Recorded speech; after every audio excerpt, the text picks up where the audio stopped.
Кыргыз Республикасынын президенти бул жумада Кытай эл республикасына иш сапары менен барды. 4 февраль күнү өлкө башчы Кытайдын Пекин шаарында өтүп жаткан 24 кышкы Олимпиада оюндарынын ачылыш аземине катышты. Иш-чара куш уясы деп аталган Пекин улуттук стадионунда болуп өттү. Миллиондогон көрүүчүлөргө, чет мамлекеттерден келген сыйлуу конокторго заманбап технологиялар жана атайын эффекттер колдонулган театрлаштырылган оюн зооктор көрсөтүлдү. Спортчулардын парадына Кыргызстандык лыжачы Максим Гордеев катышып, ата мекенибиздин желегин дагы бир жолу дүйнө жүзүнө желбиретти. Мындан сырткары өлкө башчы ошол эле күнү Кытайдын медиа корпорациясына маек курду. Анда мамлекет башчы Кыргыз-Кытай алакасынын учурдагы абалын өтө жакшы экендигин баса белгилеп, Кытай менен бир алкак бир жол эл аралык долбоорунун биргеликте ишке ашаарын айтып өттү. Маалыматка ылайык Жапаров анын негизинде Кытай Кыргыз-Өзбекстан темир жолунун курулушу башталар алдында тургандыгын да кабарлады. Строительство данной дороги позволит повысить транспортно-транзитный. Темир жолунун курулушу Кыргыз өлкөсү менен Өзбекстандын гана эмес, бүтүндөй Борбордук Азия чөлкөмүнүн транспорттук жана транзиттик потенциалын жогорулатат. Учурдагы темир жолдор товарлардын агымына туруштук бере албайт. Ошондой эле бул долбоор эл аралык мультимодалдык логистикалык борборлорду түзүп, өнөр жай кластерлеринин тармагын түзүүгө мүмкүндүк берет.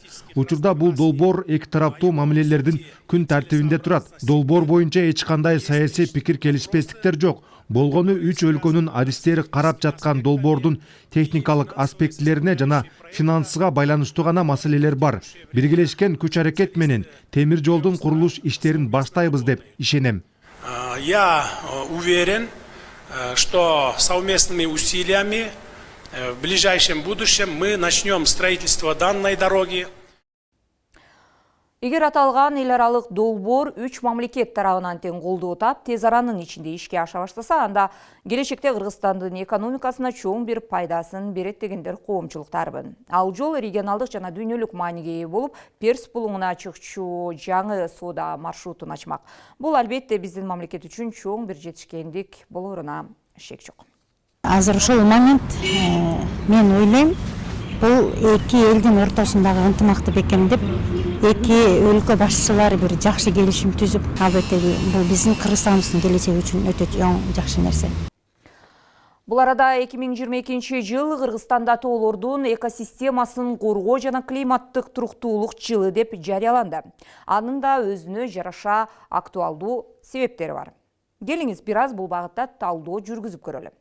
Мисалы, Кыргызстан бул жашоодогу бейиш жер экендиги талашсыз. Айрыкча жаратылыш байлыктарына өтө бай. Анткени менен аны пайдаланууда залалы жергиликтүү жашоочуларга бир той эле тийип келгендиги эч кимге деле сыр эмес. 30 жыл дебейли. Андан мурун деле Совет доорунда Майлуу шаарында уран казылып, анын калдыктарынан чыккан зыяндуулук бүгүнкү күнгө чейин ошол аймактагы элдин саламаттыгына эбегейсиз кедергесин тийгизип келет. Демек учурунда пайда табуу жагы каралып, анын кесепетин жоюу жагы толук көзөмөлгө алынган эмес деп айтууга негиз бар. Мындан сырткары Күнтөргени. Аны иштетүүдө четелдик компания Давыдов Лысый мөңгүлөрүнүн үстүнө зыяндуу калдыктарды 120 метрге чейин үйүп салышкан. Бул 2012 жылдагы абал болчу. Алар ошол учурдагы Амюк деген компания тарабынан эскертүүлөргө карабастан 2015 жылга чейин мөңгүлөрдү талкалоого жол ачып келишкен. Башка бир мамлекетте иштеп пайда таап жаткан канадалык Centera Gold компаниясынын өзүн билемдик менен иш кылганын жылдар аралыгында Кыргыз тараптан тергеген бир да бийлик болгон эмес. Бүгүнкү күндө тарых аны өзү далилдеп отурат. Бул тууралуу ушул жумада жаратылыш ресурстары, экология жана техникалык көзөмөл министри Динара Кутманова да кабар агенттигиндеги маалымат жыйынында баса белгилеп өттү. Ал өз сөзүндө аталган компания өз ишин Кыргызстанда баштаган күндөн тарта эле мөңгүнүн астындагы алтында казуу үчүн ушундай жолго баргандыгын айтып, мыйзамдар одону бузулгандыгын кошумчалап өттү. Белгилей кетсек, бүгүнкү бийлик келген күндөн баштап биринчи жолу саясий эрктүүлүк менен Күнтөргө сырттан башкаруу киргизип, мөңгүлөрдү талкалоого толук бөгөт койгондугуна жалпы эл өзү күбө болууда. Бул болгону Кыргызстандын жаратылышын кыйроого жол берген айрым гана фактылар. Мына ошондуктан да бүгүнкү күндө үстүбүздөгү жылы дал ушул жараткандан берилген жаратылыш байлыктарын көз карайбыздей сактап, кийинки муундарга мурас катары өткөрүп берүү демилгеси президент Садыр Жапаров тарабынан көтөрүлдү. Жана бул багытта мамлекеттик деңгээлде аткарылуучу иш пландар иштелип чыгууда. Кыргыз Республикасынын президенти Садыр Жапаров 2022 жылды тоолордун экосистемасын коргоо жана климаттык туруктуулук жылы деп жарыялоо жөнүндө жарлыкка кол койду. Жарлыкка климаттын туруктуулугун жогорулатуу, жаратылыш мурастарын сактоо жана тоолорду туруктуу өнүктүрүүнүн эл аралык жылын белгилөө максатында кол коюлган. Кыргыз Республикасынын демилгеси боюнча 2021 жылдын 10 декабрында Бириккен Улуттар Уюмунун башкы ассамблеясынын 76 сессиясынын катышуучулары 2022 жылды тоолорду туруктуу өнүктүрүү эл аралык жылы деп жарыялоо жөнүндө резолюциясын бир добуштан колдошкон. Азыркы күндө ушул тоолуу өлкөлөр абдан маанилүү болуп атат. Себеби тоолуу өлкөлөр жалаңкана ошол тоодо жашаган адамдарга эмес, бул бүтүн дүйнөгө абдан маанилүү. Себеби тоодо мөңгүлөр бар. Мөңгүлөр климаттын мындай стабилдүүлүгүн кармайт да. Себеби мөңгүлөр ошо климат жылып атканын токтотпосо деле төмөндөтөт. Ошон үчүн азыркы күндө президентибиз Садыр Жапаров ушундай жарлыкка кол коюп атат. Кыргызстан өзү тоолуу өлкө болгондуктан тоо экосистемаларын сактап калуу бизге абдан керектүү жана эң маанилүү иш-чара да. Анан бул президенттин инициативасы ошону менен бирге 2022 жылды тоо жылы деп жарыялашы бул менин оюмча жакшы келерки түшүнүктү дагы жогорулатууга ошону менен бирге керектүү саясий, илимий жана практикалык иш-чараларды алып барууга шарт түзөт деп ойлойм. Анткени Кыргызстан ошо тоолуу өлкө катары өзү эле ошо Кыргызстандын аймагында эмес, ошону менен бирге Орто Азия деңгээлинде дагы бир топ мындай таасирин берет да. Кыргыз Республикасынын президентинин жарлыгына ылайык Кыргыз Республикасынын министрлер кабинетине 2022 жылдын 1 мартына чейин тоолордун экосистемасын коргоо жана климаттык туруктуулук жылын өткөрүү боюнча жол картасын иштеп чыгуу жана бекитүү тапшырылды. Бир айдын ичинде ошо жол картасын иштеп чыгышыбыз керек. Бул жол картаны жеке министрлик эмес, биз ошо мэриялар менен, администрациялар менен, айыл өкмөттөр менен, ошо дагы министерстволор менен чогуу ар бирөөнө кандай бир иш-чараларды көрүш керек, ошол жерге жазып, милдеттендирип, анан ошо каражаттарын кайдан табабыз. Биздин министрликтин астында Центр климатического финансирования деген бар. Ошол уюм эл аралык донорлор менен иштейт. Ошол жактан биз каражат табышыбыз керек да. Биз жана Глазгода айткан 44%ке биз заттарды азайтабыз деп атпайбыз. Ошо азайтыш үчүн бизге $10 миллиард керек.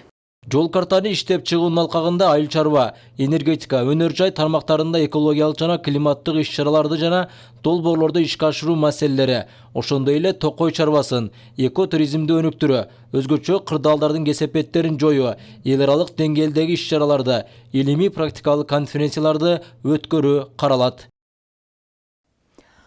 Тоолорго негизи эле жаратылышка болгон мамилени жолго коюуга багытталган демилгени эсиңиздерде болсо өлкө башчы Садыр Жапаров Нью-Йорктогу буунун башкы ассамблеясында жана Глазгода өткөн климат боюнча лидерлеринин саммитинде көтөргөн болчу. Анын демилгеси менен 2021 жылдын 16 декабрында Бириккен Улуттар Уюмунун башкы ассамблеясынын 76 сессиясынын катышуучулары 2022 жылды тоолорду туруктуу өнүктүрүү эл аралык жылы деп жарыялоо жөнүндөгү резолюциясын бир добуштан колдошкон. Бул да болсо албетте Кыргызстандын учурда дүйнө жүзүндө ээлеген орду өзгөчө экендигин далилдейт.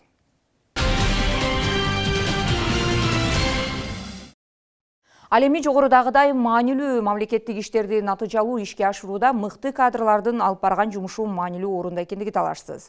Бул жумада Кыргызстанда бир катар кадрдык өзгөрүүлөр болду. Чү дегенде эле Жаныш Рустембеков Кыргызстандын Тажикстандагы элчиси кызматынан алынды. Ата мекендик партиясынын лидери Өмүрбек Тикибаев болсо Кыргызстандын Германиядагы элчиси болуп тайындалды. Буга чейин жогорку соттун төрайымы кызматын аркалаган Нургүл Бакирова менен Конституциялык палатанын төрагасы Карыбек Дүйшеевтер өз каалоосу менен мөөнөтүнө бөлүмүнүн мурда кызматтан кетип, алардын ордуна талапкерлиги көрсөтүлгөн Замирбек Базарбеков менен Эмил Өскүнбаевдер парламенттен колдоо табышты.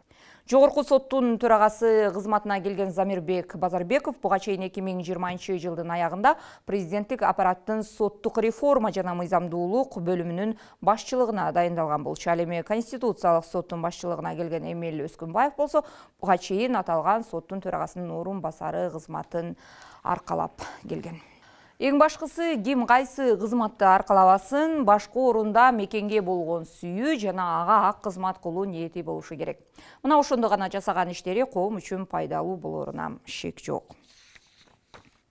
Бул арада Жогорку кеңештин депутаттары Баткен жергесинде көчмө жыйын өткөрүштү. Буга кыргыз-тажик чек арасындагы акыркы болгон окуя себеп болду. Бул жумада эл өкүлдөрү чек арага байланышкан маселелерди жабык эшик артында талкуулашты. Жыйынтыгында жерине барып, эл менен жолугушууну туура көрүштү. Айтор ушул дем алыш күндөрү алар Баткен тарапка сапарга чыгышты. 5 февралда Жогорку кеңештин ишеним жана ынтымак фракциялары Баткен облусунун Лейлик районунда көчмө жыйын өткөрүштү.